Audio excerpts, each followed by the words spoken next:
Bueno, para acabar esta charla muy interesante, porque hemos hablado prácticamente de todo, pesimismo, optimismo. ¿Cuál es tu visión?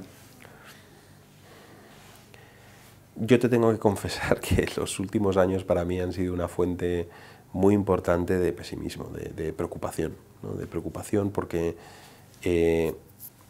a mí me recuerdan los acontecimientos a las grandes fracturas que vivimos a principios del siglo XX, a la precarización de sectores muy importantes de la población, a la emergencia o el nacimiento de nuevas clases económicas y políticas. En principios del siglo XX el proletariado, yo diría que en nuestra época esa nueva clase es el precariado, a fractura política y a convulsión política y a una contestación y cuestionamiento del orden y a una fuerte rigidez para aceptar las tendencias de fondo y adaptar y transformar el sistema, ¿no?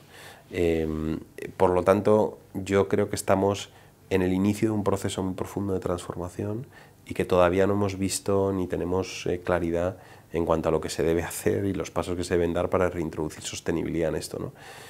Lo estábamos hablando antes, ¿no? Ayer mismo uno enciende el telediario y las tres noticias son Salvini, ministro del Interior de Italia, miembro fundador de la Unión Europea, con Marine Le Pen anunciando una alianza anti-Unión Europea y criticando a Juncker y demás abiertamente y a las instituciones europeas, ¿no? Bolsonaro en Brasil arrasando en una primera vuelta de las elecciones presidenciales, un candidato radicalmente opuesto a la política de Lula y del PT hasta hace 2 días, ¿no? Que está defendiendo sacar a Brasil de la ONU, y en España pues un acto con Vox en Vista Alegre, partido de extrema derecha, con más de 10.000 personas, ¿no? Es verdad que las encuestas del CIS le dan un 1 con algo, pero bueno, ya sabemos que las encuestas del CIS, además en estos casos tan atípicos donde no hay una serie histórica, le cuesta mucho medir, ¿no? Y ya sabemos también, por cierto, que los populistas suelen estar por debajo en las encuestas porque la gente no los reconoce en las encuestas, ¿no? Luego cuando ya el voto es anónimo, por lo general suelen tener resultados mejores. Entonces, es día tras día, uno va escuchando... Sí, parece un recorrido... a mí no me preocupa hoy, bastante, o sea, hoy no estamos en una situación pues parecida a los años 20 o 30 en Europa, pero la tendencia y esa disonancia, ¿no? Esas notas disonantes en la economía política global parecen apuntar en una dirección que para mí es francamente inquietante y por desgracia que tienen una cierta coherencia y consistencia y lo venimos viendo. Yo diría con más claridad desde el 2015, 16, Brexit, Trump, o sea, ha habido ya, ese ha sido cuando este proceso ha de verdad ganado en velocidad, ¿no? Bueno, para acabar, no en una forma pesimista, que Sí. no es... Ya sabes que los académicos vivimos del pesimismo, pero, vivimos de preocupar a la bueno, cerramos con algo positivo, ¿no? Sí. O sea, ¿cuál es porque al final todo se puede revertir. Sí.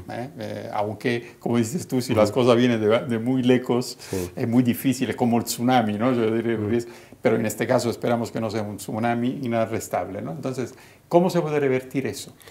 Bueno, yo te doy el dato más positivo, ¿no? que yo encuentro en todo esto, que es, si uno ve las tendencias en el agregado, nunca hemos sido más ricos de lo que somos hoy. No solo a nivel global, pero a nivel de muchos de los países. España ha recuperado el nivel de PIB precrisis pues hace unos meses. Estados Unidos también. España ha recuperado el nivel de empleo que tenía, el número de empleos que tenía antes de la crisis. O sea, nosotros nunca hemos generado tanto empleo. Otra cosa es el tema de la calidad del empleo, ¿vale? Claro.